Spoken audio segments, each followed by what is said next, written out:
তাকে বলে মুকিম। যেমন মুসাফির অবস্থাটা খুব দুর্বল থাকে, যার কারণে আল্লাহ তাআলা বলছেন রোজা না রাখতে পারলে পরে রাইখে নিও। ফরজ নামাজ 4 রাকাতের জায়গায় কয় রাকাত? 2 রাকাত। মুসাফিরকে সাহায্য করতে পর্যন্ত আল্লাহ বলছেন, সুবহানাল্লাহ। হ্যাঁ, তোমার কাছে কেউ মুসাফির আসলে সে যাকাতের টাকাও নিতে পারবে। আমার ভাইয়েরা খেয়াল করুন, মুসাফিরের কোনো অধিকার থাকে না। আপনি বলুন, আমি আপনার এলাকায় মুসাফির, আমি কি কোনো নেতা বাছাই করতে পারবো? পারবো না। আপনি দেখুন, আমি কি ভোট দিতে পারবো? পারবো না। আমি এই এলাকায় সওদা দোকানের বাকি দেখাইতে পারবো? যদি 50 টাকা মাত্র বাকি, ভাই আমি এত বড় বড় বক্তা, সবাই আমারে চিনে, আমারে 50টা টাকা দেন, এই রুটি আর কলা চা নিয়ে গেলাম, কিন্তু হুজুর দরকার নেই, পরে খাইয়ে নিয়েন, কিন্তু এখন দেব না। কারণ এইটা কবে পাইবে তার তো কোনো হিসাব নিকাশ নেই। আর যদি ভিক্ষুক গিয়েও 50 টাকা না 500 টাকার সওদা আনে, দোকানদার তাকে দিবে এই জন্য যে ওর ঘর বাড়ির বিক্রি করলেও কমপক্ষে 5000 হবে। তাল গাছ তো একটা আছে, কারণ সে মুকিম। আপনারা বলুন, যেই জমিনে দিন প্রতিষ্ঠিত নাই, ইসলামী হুকুমাত প্রতিষ্ঠিত নাই, সেই জমিনে ইসলাম আছে মুকিম অবস্থায় না মুসাফির অবস্থায়? মুসাফির অবস্থার। আমরা হইলাম সেই মুসাফিরের অনুসারী, কারণ আমরা ইসলামের অনুসারী না। আল্লাহ রাব্বুল আলামিন বলেন, শোনো, কোরআনের মধ্যে আল্লাহ তাআলা যত জায়গায় দিন শব্দটা ব্যবহার করেছেন বিভিন্ন অর্থে ব্যবহৃত হয়েছে, কিন্তু জীবন ব্যবস্থা হিসাবে যখনই এসেছে তখন আল্লাহ রাব্বুল আলামিন দিনকে বুঝিয়েছেন সংবিধান অর্থে। কখনো বুঝিয়েছেন দিন অর্থ মানুষের আমলনামা। যেমন আল্লাহ রাব্বুল আলামিন বলেন, শোনো, মালিকি ইয়াউমিদ্দিন। এখানে দিন অর্থ হচ্ছে প্রতিদান দিবসের মালিক। কিয়ামতের ময়দানে কোনো বিচার নাই, বিচার হলো জাহান্নামে। আল্লাহ তাআলা শুধু ঘোষণা করে দিবেন, জানিয়ে দিবেন যে কে জান্নাতি কে জাহান্নামী। এই ঘোষণা পত্রটা দেওয়ার একমাত্র কেবলমাত্র শুধুমাত্র অধিকার কার? এজন্য আল্লাহ হলেন কিয়ামতের ময়দানে মালিকি ইয়াউমিদ্দিন। অপরদিকে আল্লাহ রাব্বুল আলামিন বলেন, শোনো, দিন সংবিধান অর্থে, কনস্টিটিউশন অর্থে দিন। যেমন দেখুন, মুসা পয়গম্বর আলাইহিস সালাম চলে গেলেন ফেরাউনের কাছে। ফেরাউনের কাছে গিয়ে মুসা আলাইহিস সালাম বললেন, তুমি এই নিজেকে খোদা দাবি করো, এই পৃথিবীতে মানুষ কোনোদিন রব হতে পারে না, আনা রব্বুকুমুল আলা, এই কথা তুমি উঠাই নাও। তুমি মানুষের উপর কোনো আইন বিধান সংবিধান দেওয়ার অধিকার রাখো না, তার কারণ সৃষ্টি যার, আইন চলবে কেবলই তার। আলা লাহুল খালকু ওয়াল আমরু তাবারাকাল্লাহু রাব্বুল আলামিন। সৃষ্টি যার, আইন চলবে তার, আর সেই স্রষ্টাকে রব্বুল আলামিন। ফিরাউন বলল, ওয়া ফাআলতা কাল্লাতী ফাআলতা ইন্নাকা মিনাল কাফিরিন। ও মুসা, তুমি যা করার তা তো করেই যাচ্ছ, আমি দেখতেছি তুমি একটা কাফের হয়ে গেছো। দিনের দাওয়াত নিয়ে গেলেন মুসা পয়গম্বর, আর মুসা আলাইহিস সালামকে কাফের বলে গালি দিল ফেরাউন। একটু ভাবেন তো দেখি, একটু ভাবেন, মানে কোরআনের মধ্যে আসেন, ফেরাউন মুসাকে বলতেছে কাফের। আপনি ইসলামের কথা বলবেন, ইমানের কথা বলবেন, আপনাকে দেখবেন ইসলাম বিরোধীরা কখনো সন্ত্রাসী বলেই ফেলবে, অথচ সন্ত্রাস করে সে। আপনাকে বিভিন্ন সময় অভিযোগ দেবে, তুমি ধর্ষণকারী, তুমি চোর, তুমি ডাকাত, মানুষ খুনি, অথচ আপনি এর চারপাশেও নাই। এমনকি নবী আম্বিয়া আলাইহিমুস সালামদের উপরে এই ধরনের তোহমাত দেয়া হতো। তাই বলে কি সত্য চুপ থাকবে, নাকি সত্যের কথা চালিয়ে যেতে হবে? এটাই হচ্ছে ঈমান। কে কি বলে ওদিকে তাকানোর সময় নেই, সব কাজ করতে হবে কার সন্তুষ্টির জন্য? জোরে বলেন, কার জন্য? আল্লাহর জন্য। ফিরাউন মুসা পয়গম্বরকে বলল, তুমি একটা কাফের। মুসা আলাইহিস সালাম ব্যাসকাই গেছে নাকি? ভয় পেয়ে গেছে? না, মুসা আলাইহিস সালামকে শুধু এটাই বলে নাই, বরং বলল, জারুনি আক্তুল মুসা ওয়ালিয়াদউ রাব্বাহু ইন্নী আখাফু আইয়ুবাদদিলা দীনাকুম। এখানে দিন আকুম মানে তোমাদের দিনকে সে পরিবর্তন করে দিবে।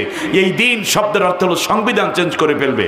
মুসা আলাইহিস সালামকে শেষ করে দেওয়ার হুমকি দিয়ে ফেরাউন বলল, জারুনি, আমাকে ছেড়ে দাও, আমাকে ছেড়ে দাও। আপনারা বলুন, মুসা আলাইহিস সালাম গেলেন একা, চারপাশে সেনা সৈন্য কার? ফেরাউনের না মুসার না ফেরাউনের? ফেরাউনের। বডিগার্ড গুলো কার? অস্ত্র সহ নিরাপত্তা দিচ্ছে কারা? ফেরাউনের লোকজন।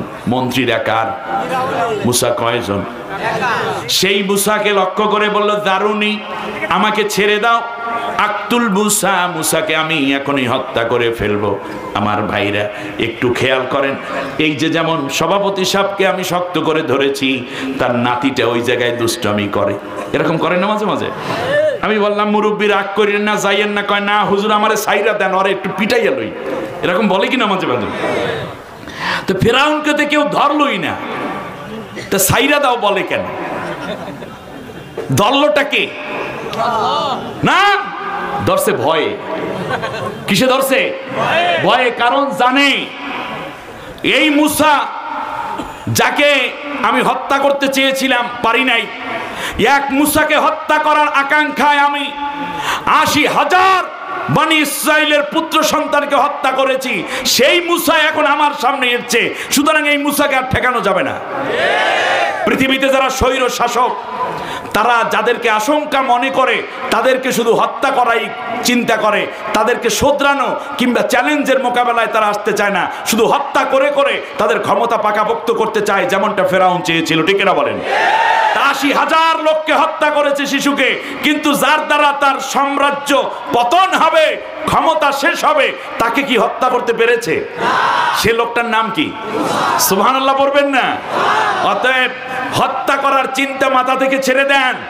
মনে রাখতে হবে, আজকে ফিলিস্তিনে ইসরায়েলি বাহিনী মনে করেছে এই ফিলিস্তিনি শিশুদেরকে হত্যা করতেছে। আল্লাহু আকবার। গত কয়েকদিন আগে দেখলাম যে সেখানের প্রাথমিক বিদ্যালয়ের মন্ত্রণালয়, প্রাথমিক শিক্ষা মন্ত্রণালয় নোটিশ করে দিয়েছে, স্থায়ীভাবে প্রাথমিক বিদ্যালয়গুলো বন্ধ ঘোষণা করা হলো। তার কারণ হচ্ছে, প্রাথমিক বিদ্যালয়ে ভর্তি হতে গেলে প্লে, নার্সারি 1, 2, 3, 4, 5 এই ৫ম শ্রেণী পর্যন্ত যেই বয়সের বাচ্চারা ভর্তি হয়, তার একজন শিশুও ফিলিস্তিনে আর বেঁচে নাই। তাই বলে কি ফিলিস্তিন ইহুদিদের হয়ে যাবে? না, হবে না। একটা হাদিস বলি তাহলে বুঝবেন। আল্লাহর নবী বলেছেন, লা তাকুমুস সাআতু হাত্তা ইউকাতিলাল মুসলিমুনা আল ইয়াহুদ ফায়ুকাতিলাল মুসলিমুনা আল ইয়াহুদা হাত্তা ইয়াখতাবিয়াল ইয়াহুদিয়্যু মিন ওয়ারাইল হাজারি ওয়াশ শাজার ফায়াকুলুল হাজারু ওয়াশ শাজারু আইয়ুহাল মুসলিম ইয়া আব্দাল্লাহ ইন্নাল ইয়াহুদিয়্যু মিন ওয়ারাই ফাকতুলুহু ফায়ুকাতিলাল মুসলিমুন ইল্লা শাজারাতিল গারকাদ ফাইন্নাহু মিন শাজারিল ইয়াহুদ। আল্লাহর নবী বলেছেন, ইহুদিদের সাথে মুসলমানদের চূড়ান্ত একটা যুদ্ধ হবেই হবে। কার কথা? নবীজির কথা। জোরে বলেন, কার কথা? হবে কি হবে না? অবশ্যই হবে। সেই হওয়াটা কেমন হবে? আল্লাহর নবী বললেন, যুদ্ধ চূড়ান্ত হবে। এক পর্যায়ে ইহুদিদেরকে মুসলমানরা হত্যা করে মুসলমানরা বিজয় লাভ করবে। সুবহানাল্লাহ পড়েন। শুনুন, হতাশ হয়েন না, হতাশ হয়েন না। আপনি মুসলমান হয়ে যান, তাহলেই দেখবেন বিজয় আপনার। কারণ মুসলমানদেরকে তো খাইছে মুনাফিকিতে। মুসলমান সন্তান ইসলাম মানে না, কোরআন জানে না, ইসলামী আন্দোলনে নাই, ইসলামের কথায় নাই। বরং যারা ইসলামের কথা বলে তাদেরকে পিটায়, হত্যা করে, গুলি করে, গুম করে, তাদেরকে নির্যাতন করতে চায়। আমাদের কপাল আমরা পুড়ে ফেলেছি। এমনটা তো হওয়ার কথা ছিল না। আজও ঘুরে দাঁড়ান, দেখবেন ইসলাম বিজয় আপনার পকেটে ইনশাআল্লাহ। আমার ভাইয়েরা খেয়াল করুন, আল্লাহর নবী বললেন মুসলমানরা বিজয় লাভ করবে। তারপরে মুসলমানদের অবস্থা দেখে, মুসলমানদের বীরত্ব দেখে ইহুদিরা পালাবে। মিওয়ারাইল হাজারি ওয়াশ শাজার, গাছ এবং পাথরের পিছনে লুকাইবে ইহুদিরা। এরপরে গাছের জবান খুলে যাবে, পাথরের জবান খুলে যাবে। সুবহানাল্লাহ পড়েন না? পাথর ডাক দিয়া বলবে, ও মুসলিম, ও আল্লাহর গোলাম, আমার পিছনে একটা ইহুদি আছে, ফাকতুলুহু, তারে হত্যা করতে আসো। ধরে ধরে ওদেরকে হত্যা করা হবে। একটা পর্যায়ে এমন একটা গাছ আছে যেই গাছ বলবে না, নাম হলো গরকদ। নাম কি? গরকদ নামক বৃক্ষ। এরপরে এমন কি, কারণ এই নবী বলেছেন এই গাছটা হলো ইহুদিদের সাহায্যকারী গাছ। এখানে ইহুদিরা এই পর্যন্ত কোটি কোটি গাছ লাগানোর প্ল্যান করেছে, তার কারণ তারা জানে এই গাছটার পিছনে লুকাইলে তারা বেঁচে যাবে। আসলে একটা বোকামি। হাদিসটার অর্থটা আমি আরেকটু ভাঙ্গিয়ে বলি। নবী বলেছেন গরকত নামক গাছ বলবে না, তাহলে যেই গাছের পেছনে তারা পালাবে, গাছ ধরাইয়া দেবে, পাথর ধরিয়ে দেবে যে হ্যাঁ এরা গ্রেপ্তার করে, এদেরকে হত্যা করো, বলবে না যে সেই গাছের নাম কি? গরকত গাছ। এখন বলুন, অন্য কোনো গাছের পেছনে তালাশ করার দরকার হবে না, শুধুমাত্র গরকত গাছ তালাশ করলেই তো ইহুদি পাওয়া যায়। ইহুদিরা মনে করছে যে আমরা আশ্রয় পেয়েছি, না, বরং মুসলমানরা শুধুমাত্র গরকত গাছ তালাশ করলেই ইহুদিদেরকে পেয়ে যাবে। আল্লাহু আকবার! বিজয় আসবে। সেই সময় যেন জাতিসংঘ, কমনওয়েলথ, ইউরোপীয় ইউনিয়ন কিংবা বিভিন্ন রকমের সংস্থা, মানবতাবাদী যারা তথাকথিত আছে, তারা যেন বলতে না পারে যে ইহুদির মেয়েদেরকে হত্যা করলো কেন, বুড়াকে মারলো কেন, শিশুকে হত্যা করলো কেন, এই কথা যেন বলতে না পারো। খুব সম্ভব আল্লাহ রাব্বুল আলামিন কিছু সংখ্যক জান্নাতের পাখি, নিষ্পাপ শিশুদেরকে ওদের দ্বারা হত্যা করাইয়া ওদের সন্তানদেরকে হত্যা করা বৈধতা করে নিচ্ছে। ঠিক কিনা বলেন? আল্লাহর মায়ের আলমের বাইর। অনেক মুরব্বীর অনেক সময় এই কথাটা বলে থাকেন। আমার ভাইয়েরা খেয়াল করুন। এবারে আসি যেই কথাটার জায়গায় আমি থেমেছিলাম, যে দিন শব্দের অর্থ ফেরাউনে ধরছে কিসে যেন? ভয়। এবং সে বলল আমি মুসাকে এখনই হত্যা করে ফেলবো। অতএব মনে রাখবেন, এই হত্যা যারা করে দিনদারদেরকে ইচ্ছায় করে না, তার কারণ জানে এদের দ্বারাই ওদের মসনদ ধ্বংস হবে। এই কারণেই হত্যার নেশায় লাফায়। এবার খেয়াল করুন, শেষবারে গিয়ে বলল ইন্নী আখাফু আইয়ুবাদদিলা দীনাকুম, আমি ভয় করতেছি মুসা যদি এই মিশরের প্রেসিডেন্ট হয়ে যায় তাহলে সে এই সংবিধান রাখবে না। আসলে কি রাখবে? রাখবে না। তার কারণ পৃথিবীতে কোনো নবী কুফরি মতবাদে চলে নাই। তাদের নীতি ছিল আল্লাহর আইন দিয়ে দেশটা চালানো। ঠিক কিনা? তাহলে এখানে দিন অর্থ সংবিধান, ওখানে গেল প্রতিদান। ঠিক কিনা বলেন? এবার আসি আমরা, দিন শব্দের অর্থ হলো আরো একটা প্রতিদান অর্থে, যেমন লাকুম দীনুকুম ওয়ালিয়া দিন। অর্থ কি? তোমাদের জন্য তোমাদের প্রতিদান, আমাদের কাজের জন্য আমাদের প্রতিদান। কাফেররা বলেছিল মুহাম্মদ তুমি একটা কাজ করো, আমরা 6 মাস তোমার আল্লাহর ইবাদত করি আর তোমরা মিলে 6 মাস আমাদের মূর্তি পূজা করো, তবুও বেটা আমরা মিলেমিশে থাকি, তুমি কি এক ইসলাম নিয়ে আসছো? আল্লাহ রাব্বুল আলামিন কোরআন আয়াত নাজিল করে বললেন কুল ইয়া আইয়ুহাল কাফিরুন, নবী তুমি বলে দাও হে কাফেররা, লা আ'বুদু মা তা'বুদুন, আমি যে আল্লাহর ইবাদত করি তোমরা তার ইবাদত করো না, ওয়ালা আনতুম আবিদুনা মা আ'বুদ, আর তোমরা যার ইবাদত করো আমরা তার ইবাদত করি না, ওয়ালা আনা আবিদুম মা আবাদতুম, আর আমরা যার ইবাদত করি তোমরা তার ইবাদত করো না, লাকুম দীনুকুম ওয়ালিয়া দীন, তোমাদের ধর্ম পালনের বিষয়ে প্রতিদান তোমাদের জন্য, আর আমরা যেই আল্লাহর ইবাদত করি আমরা ওই আল্লাহর কাছে প্রতিদান পেয়ে যাব। সুবহানাল্লাহ। তা লাকুম দীনুকুম ওয়ালিয়া দীন অর্থাৎ তোমাদের ধর্ম তোমাদের, আমাদের ধর্ম আমাদের, নাকি যার যার ধর্ম পালনের যে যে প্রতিদান পাবে সেইটা তার তার, ব্যাস। আর একটা অর্থ হলো সৌভাগ্য অর্থে দিন। সুবহানাল্লাহ বলেন। দিনের আরেকটি অর্থ কি? সৌভাগ্য। দাল ইয়ানুন দিন। আল্লাহ রাব্বুল আলামিন বলেন লা ইকরাহা ফিদ্দীন ক্বাদ তাবায়্যানার রুশদু মিনাল গাই। আল্লাহ রাব্বুল আলামিন বলেন শোনো, দিনের মধ্যে কোনো কি নেই, জবরদস্তি নেই। আমার দিকে তাকান, আমার দিকে তাকান। ভালো করে অর্থটা না বুঝলে আপনাদের কোরআনের অর্থ উল্টাপাল্টা করলে গুনাহ হয়, সওয়াব হয় না গুনাহ হয়? গুনাহ হয়। তাহলে আপনি না বুঝে শুধুমাত্র বললে তার এক সমস্যা হয়ে যাবে। আপনি বুঝুন, আমার এখানে বিশ্বাস করি কয়েক হাজার শুধু আলেমই আছে, এবং আমিও কোরআনের একজন ছাত্র। এই 30 পারা কোরআন আমি অনুবাদ করেছি। একেবারে খুব কম না বুঝে কম কোরআনের অনুবাদ করা যায় না, আল্লাহ একটু বুঝ না দিলেই নয়, ঠিক না বলেন? একটি নতুন ভাষার অনুবাদ করা। শুনুন, লা ইকরাহা ফিদ্দীন, সূরা বাকারার আয়াত অর্থ হচ্ছে দ্বীনের মধ্যে কোনো কারাহিয়াত নাই। কারাহিয়াত মানে কষ্ট। এখান থেকে উৎপত্তি হয়েছে মাকরুহ শব্দ, মানে অপছন্দ।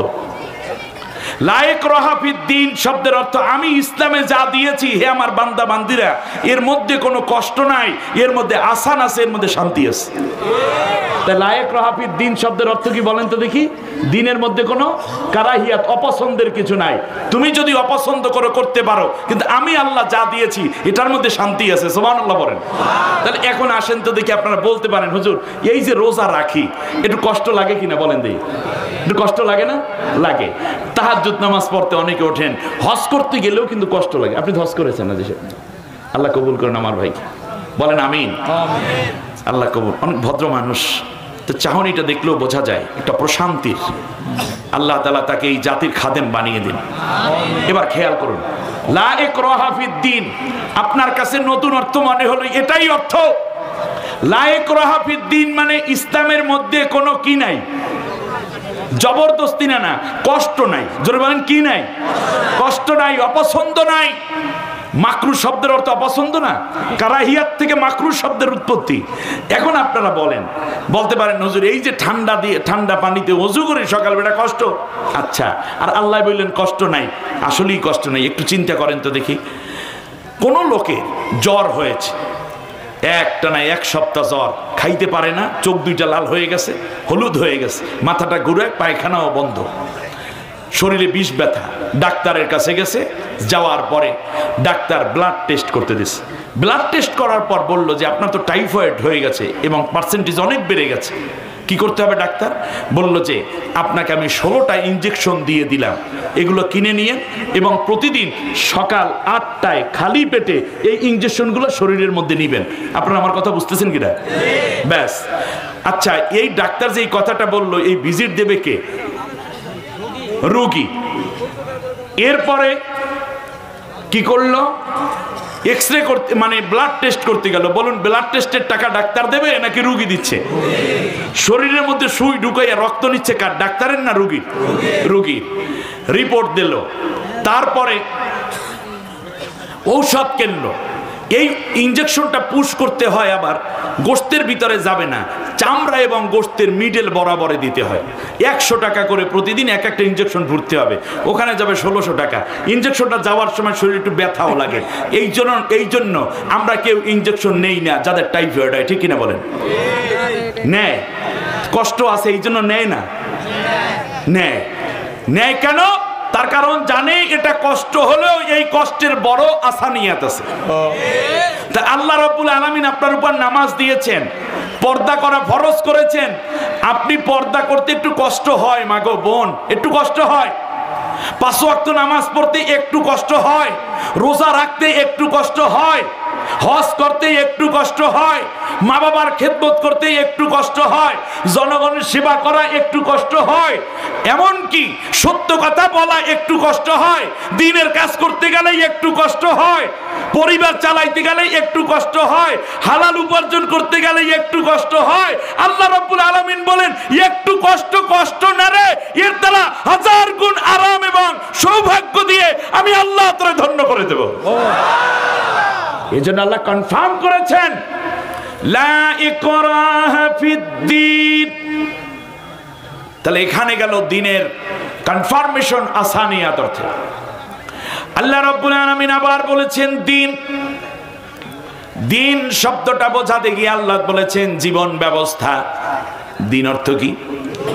আল্লাহ তাআলা কোরআনের মধ্যে আয়াত বলে দিলেন, আল ইয়াউমা আকমালতু লাকুম দীনাকুম ওয়া আতমামতু আলাইকুম নি'মাতি ওয়া রাদিতু লাকুমুল ইসলাম দীনা।